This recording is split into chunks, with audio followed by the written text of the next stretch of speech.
Hi there, today I'm going to show you how to do head cleaning cycles on an Epson WorkForce 2510. Now this is nice and simple, can be done from the printer itself using nothing but the buttons and a little screen here. There's no need to have a PC or laptop attached at all unless you want to. So the first thing we're going to do is go into the menu by pressing this button shown here. Now we need to get down to the maintenance menu, which is all the way at the bottom at number 9. Rather than scrolling all the way through, just going to press up, loops us back round to maintenance. Now I press OK.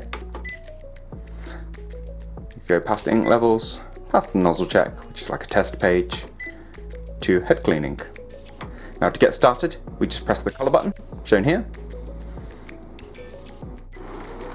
Now this will take your printer just a minute. And what it's going to do is push fresh ink into the printer's print head and hopefully dislodge any dried ink that could be causing print quality issues. Now with the clean complete, you can either press 1 and just be done with it, but I would recommend pressing 2 as suggested on the screen to do a nozzle check.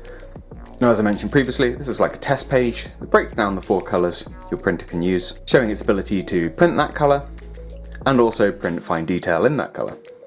So I'd recommend just pressing number 2, printing out that test page. And you can go in circles if needs be, just doing cleans and then test pages until you hopefully see an improvement in your print quality. But that's all there is to see here. Thank you for watching this video. I hope you found what you're looking for. If you have, please do let us know with a like. If there's anything else we can help with, please do let us know down in those comments. Otherwise, thank you for watching and we'll see you next time. Take care. Bye bye.